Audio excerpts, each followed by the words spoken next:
भारत में चुनाव सिर्फ रैली और रोड शो से नहीं जीतते। असली खेल होता है वोटर लिस्ट में। और इस खेल का सबसे बड़ा हथियार है एसआईआर, यानी कि स्पेशल इंटेंसिव रिवीजन। लेकिन जब चुनाव आयोग एसआईआर लेकर आया तो सबसे ज्यादा जोरदार विरोध बंगाल में ही क्यों हुआ? क्या इसका असर रोहिंग्या या अवैध प्रवासियों पर पड़ेगा? इलेक्शन कमीशन हर साल वोटर लिस्ट को सुधारने के लिए एसआईआर प्रोग्राम चलाता है। इसमें 3 बड़ी चीजें होती हैं। पहला, न्यू वोटर से जोड़ना। हर साल 18 प्लस होने वाले लाखों युवाओं को ऐड किया जाता है। इसका दूसरा काम है जिनकी मृत्यु हो गई है और या जो शिफ्ट हो गए हैं, और डुप्लीकेट एमपी को हटाना। तीसरा जो इसका पॉइंट है वो है एड्रेस एज फोटो मिसमैच को ठीक करना। इलेक्शन कमीशन साफ कहता है यह नागरिकता की जांच नहीं में, यह सिर्फ वोटर लिस्ट का प्यूरिफिकेशन है। दोस्तों, बीते सालों में कई राज्यों ने शिकायत की है कि वोटर लिस्ट में 3 से 7% की जो एंट्रियां हैं वो गलत हैं। कई मृत लोगों के नाम अभी भी मौजूद है। एक व्यक्ति दो जगह वोटर है। बोगस पहचान के केस बढ़ रहे हैं। इसलिए ईसीआई का मकसद सिंपल है, क्लीन वोटर्स, क्लीन इलेक्शन, कम विवाद। जब एसआईआर पूरे देश में चल रहा था तो सबसे बड़ा विरोध हो रहा था बंगाल में।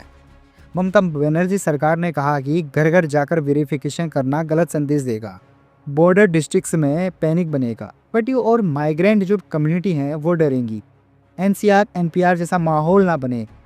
और ममता बनर्जी का सबसे बड़ा आरोप था कि door to door verification sensitive क्षेत्रों में सामाजिक तनाव बढ़ा सकता है। यहाँ सबसे बड़ा सवाल यही है, क्या एसआईआर रोहिंग्या, बांग्लादेश या अवैध प्रवासियों की पहचान करता है? तो इसका सीधा जवाब है नहीं। सिर्फ यही देखा जाता है कि यह व्यक्ति इस पते पर वास्तविक तौर पर रहता है अथवा नहीं, ना कि यह व्यक्ति नागरिक है या नहीं। तो बंगाल की कुछ जिलों जैसे कि नॉर्थ 24 परगना, मुर्शिदाबाद, जहाँ सीमा इलाकों में जनसंख्या एक विवादित मुद्दा है, वहाँ यह डर पैदा हुआ है कि अगर कोई व्यक्ति अपनी आइडेंटिटी प्रूफ नहीं दिखा पाया, या एड्रेस मिसमैच हो गया, या वेरिफिकेशन में बीएलओ ने उसे नॉट फाउंड बताया, तो उसका वोट कट सकता है। ईसीआई कहता है यह फर्जी वोटर हटाने की प्रक्रिया है, पर राजनीतिक नैरेटिव बन गया, माइनॉरिटी वाले इलाकों में नाम काटे जा रहे हैं। तो दोस्तों, क्या एसआईआर रोहिंग्या को कर लेगा? नहीं, एसआईआर इलीगल माइग्रेंट्स को पकड़ने का सिस्टम नहीं है। ईएसआई के पास नागरिकता जांचने की कानूनी शक्ति नहीं है। यह काम एमएचए, पुलिस, एफआरआरओ का है। लेकिन हाँ, अगर कोई फर्जी डॉक्यूमेंट से वोटर बना हुआ था तो एसआईआर की वेरिफिकेशन में उसका नाम हट सकता है। यही इनडायरेक्ट इफेक्ट कई नेताओं का राजनीतिक मुद्दा बन जाता है। हकीकत क्या है?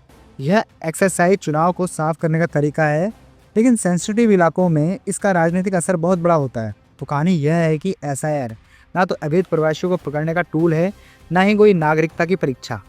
लेकिन पश्चिम बंगाल जैसे संवेदनशील राज्यों में हर वेरिफिकेशन एक्सरसाइज पॉलिटिकल, इमोशनल और सोशल डिबेट बन जाती है। और यही वजह है कि एसआईआर एक सिंपल वोटर लिस्ट रिवीजन होते हुए भी सबसे बड़ा राजनीतिक मुद्दा बन जाता है। धन्यवाद।